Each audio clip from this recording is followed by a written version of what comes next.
बिस्मिल्लाहिर्रहमानिर्रहीम। आज का हमारा टॉपिक है counselling, crisis intervention, conflict resolution. Start करते हैं जी।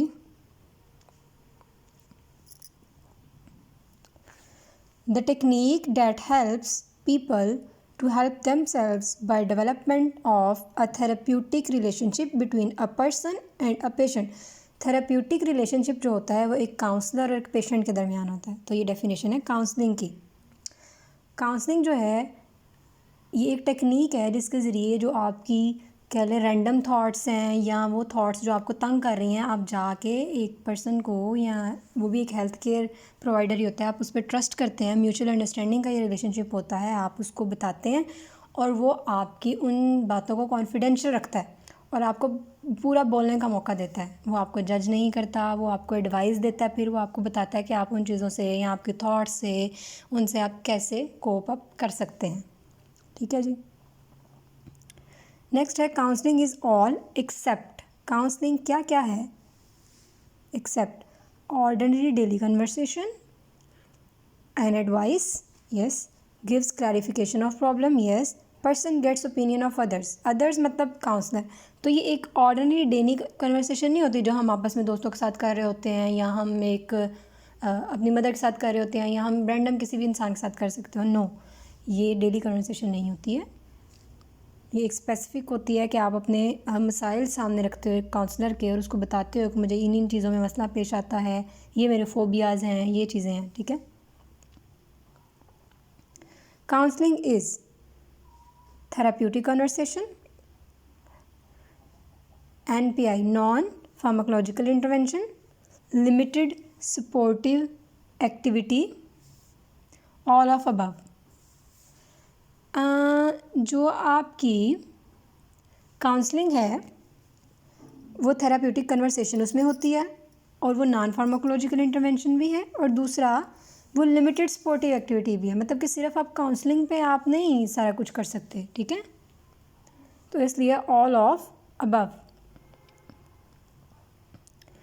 अ counselling session aims to all except. एक काउंसलिंग सेशन में सब कुछ होता है सिवाय establish a relationship of mutual trust and care, yes होता है। Gives patient clarification regarding their issues, yes. Provide opportunity to express his or her emotions freely, yes. All of above. और pharmacological intervention, ये pharmacological intervention नहीं होती, यानी कि इसमें medicine का यूज़ नहीं होता, ये नॉन फार्माकोलॉजिकल इंटरवेंशन है। Traits a counsellor must have. वो कौन सी खसूसियत हैं जो काउंसलर में एक जो काउंसलिंग सेशन कंडक्ट करता है उसमें होनी चाहिए? एम्पैथिक अंडरस्टैंडिंग बिल्कुल होनी चाहिए कि वो एक्यूरेटली परसीव कर रहा है दूसरों के फीलिंग्स को या नहीं। ठीक है। वार्मथ और कॉन्सेंट्रेशन होनी चाहिए, ओपन माइंडेड होना चाहिए उसको, जो है वो अपना जो प्रोफेशनल रोल है उसको थोड़ा सा सेपरेट जो है ना ओवर एम्फेसाइज नहीं करना चाहिए। ठीक है। क्लैरिटी होनी चाहिए, बिल्कुल वो जो आपका रिलेशनशिप है काउंसलर का पेशेंट के साथ वो क्लियर होना चाहिए, जिस तरह डॉक्टर पेशेंट रिलेशनशिप पढ़ा कि वो क्लियर होना चाहिए, सेक्सुअल बाउंड्रीज जो है वो वायलेट नहीं होनी चाहिए। ठीक है। Here and now thinking, yes, कि पेशेंट की बात को सुन भी रहे हैं, समझ भी रहे हैं, और उसके अलावा आप उनको उस साथ साथ ही प्रॉब्लम सॉल्विंग स्ट्रेटजीज भी बता रहे हैं। तो all of above. Don'ts of counselling are all except. कौन सी ऐसी चीज़ें हैं जो काउंसलिंग में नहीं होनी चाहिए? ठीक है। Except, don't say why, yes, you shouldn't say Y.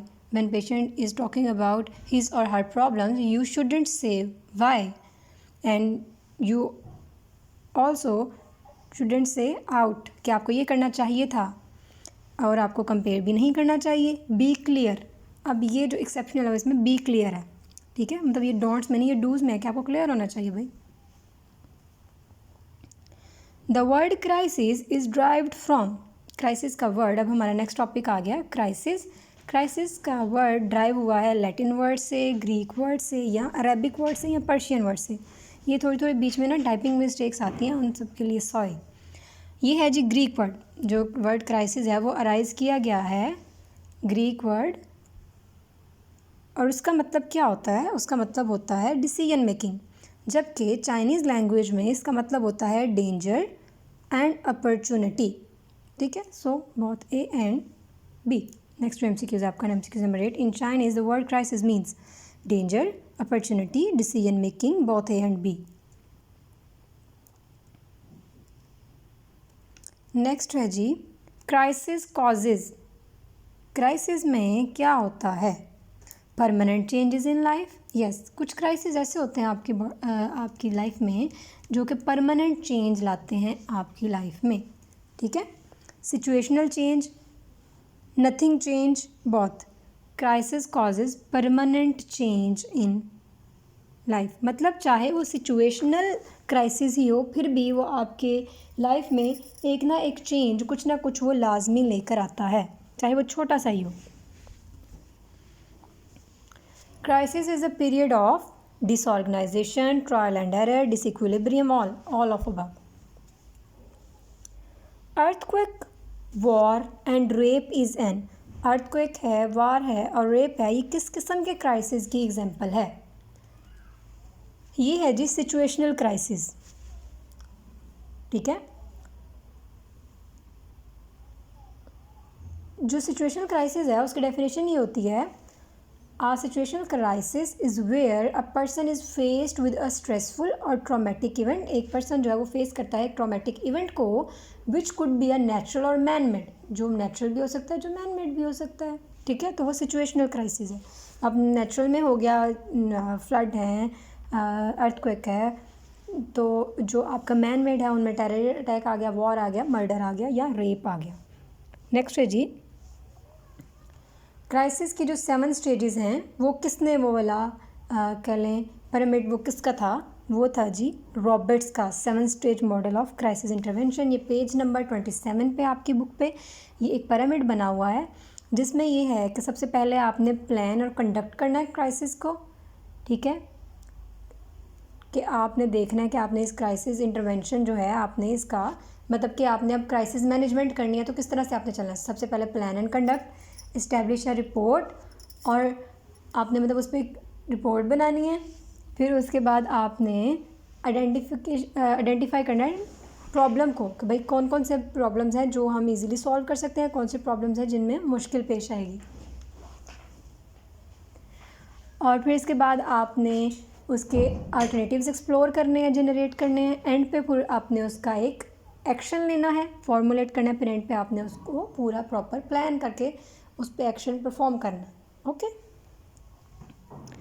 Next है जी crisis management have phases. Crisis management में कितनी फेजेस होती हैं? क्राइसिस मैनेजमेंट में आपके 3 फेजेस होती हैं. नंबर 1 इमरजेंसी फेज़, जिसमें वो आपकी क्राइसिस आता है, वो पीरियड जो भी मतलब अभी आप उसमें एंटर होते हैं. नेक्स्ट रिहैबिलिटेशन फेज़, आपने देखा क्या क्या मुश्किलात हैं, किस तरह से सॉर्ट आउट करना है, तो आप रिहैब फेज़ की तरफ जाते हैं. एंड पे फिर जब सारा कुछ हो जाता है, आपकी लाइफ नॉर्मल होने की तरफ आती है, वो आपकी रिकवरी फेज़ होती है. तो इनके 3 फेजेस होते हैं क्राइसिस मैनेजमेंट के. नेक्स्ट है जी if 2 forces oppose each other. ये आपका कॉन्फ्लिक्ट का टॉपिक स्टार्ट हो गया है. If 2 forces oppose each other then it is known as conflict. अब कॉन्फ्लिक्ट उन जगहों पे अराइज होते हैं जहाँ पे दोनों जो पार्टीज़ हैं या अपोजिट्स हैं उनको एक जैसे मतलब उनको उनकी रिक्वायरमेंट के मुताबिक, उनकी नीड के मुताबिक जो है ना वो चीज़ें मिल नहीं रही. They are not getting what they all want. ठीक है. और वो किन किन वजह से हो सकता है? वो पुअर कम्युनिकेशन की वजह से हो सकता है, वो पावर सीकिंग बिहेवियर की वजह से हो सकता है, वो dissatisfaction with the management styles या लीडरशिप से हो सकता है, वीक लीडरशिप से हो सकता है. ठीक है. तो conflicts arise due to poor communication, power seeking, dissatisfaction, weak leadership, all of above. Common causes of conflicts in healthcare setting. अब हमारे जो healthcare setting है उनमें किस वजह से जब arise करते हैं conflicts, वो है assumptions are made. बिल्कुल assumption बना लेते हैं कि ये डॉक्टर हमारी बात इसको सुननी चाहिए थी, इसको तो इस टाइम यहाँ होना चाहिए था, ये क्यों चला गया, लाइक इस तरह. Knowledge is minimal. बिल्कुल पेशेंट्स के पास भी प्रॉपर नॉलेज नहीं होता. ठीक है. उनके पास इंफॉर्मेशन नहीं होती बायोप्सी की क्या क्या है, तो फिर उनको मतलब कई बार ऐसा होता है कि कैंसर जो है वो उन्हें नहीं पता होता कि वो मैलिग्नेंट है या B9 है, तो हम उन्हें बता रहे होते हैं लेकिन वो उस चीज़ को सीरियस नहीं ले रहे. तो knowledge is minimal. Conduct doctor का बिहेवियर, पेशेंट का बिहेवियर, दोनों ये चीज़ें, चाल चलन, जो उनका तर्ज है, बिहेवियर, वो सब कुछ जो है वो भी इसको हेल्थ केयर मोस्टली मेरे ख्याल से बिहेवियर ज़्यादा तौर पर हमारे इफ़ेक्ट करता है। Expectations are too high, yes, patients ये समझते हैं, जहाँ पे बर्डन है, हर पेशेंट ये समझता है कि डॉक्टर सुकून से तसल्ली से हमारी बात सुनेगा, लेकिन कई बार ऐसा होता है डॉक्टर की अपनी इमरजेंसीज होती हैं, उनके अपने कुछ टास्क ऐसे होते हैं जो पेंडिंग होते हैं, या उन्होंने जल्दी जल्दी में काम करना होता है, उन्होंने एक वार्ड के साथ दूसरे को देखना है, तो वहाँ पे प्रॉब्लम्स हो जाती हैं। तो all of above. OCM stands for, OCM जो है वो आपके कॉन्फ्लिक्ट रेजोल्यूशन के लिए एक स्ट्रेटजी है, ठीक है। द फॉर्मुलाइज्ड स्ट्रेटजी टू रिवॉल्व conflict is called organised conflict management, organised conflict management. और उसके स्टेप्स क्या होते हैं कि उसमें सबसे पहले आपको हेड टू हेड मीटिंग करनी चाहिए, जिन जिन के आपस में हैं कॉन्फ्लिक्ट्स उनको मिलना चाहिए आपस में, भाई बैठ के सुकून से बात करनी चाहिए, म्यूचुअल रिस्पेक्ट होनी चाहिए उसमें। फिर आपके गोल होने चाहिए कि भाई हम ये इस मसले को इस तरह हम सॉल्व कर सकते हैं।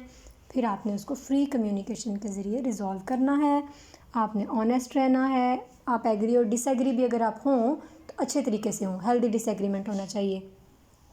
अपने ईगोज़ को साइड पर रख के बात करें, ठीक है, ओपनली बात करें और डीपर एनालिसिस करें। ये सारा OCM में आता है, ऑर्गेनाइज्ड कॉन्फ्लिक्ट मैनेजमेंट में। Steps of OCM are all except, अब OCM के स्टेप्स क्या क्या हैं? Meet head to head, set goals, show mutual respect, totally disagree, all are true. आप टोटली डिसएग्री नहीं करते, अगर आप करते हैं तो वो हेल्दी डिसएग्रीमेंट होता है, ठीक है, कि मैं हाँ इतनी हद तक तो बात ठीक है, बाकी इससे मैं डिसएग्री करता हूँ, तो आप हेल्दी डिसएग्रीमेंट कर सकते हैं। टोटली यानी कि भाई नहीं, मैं तो बात ही नहीं सुनना चाहता तुम्हारी, नहीं मुझे ये बात पसंद ही नहीं है, तो this is not the healthy disagreement, okay. Dos of crisis intervention are all except, crisis intervention में क्या क्या होना चाहिए और क्या नहीं होना चाहिए, ये भी पेज नंबर 31 पे टेबल है आपकी बुक में। से सॉरी ये डू है जो करना चाहिए। Yes you can say sorry, things will better, yes things will better, I understand how do you feel,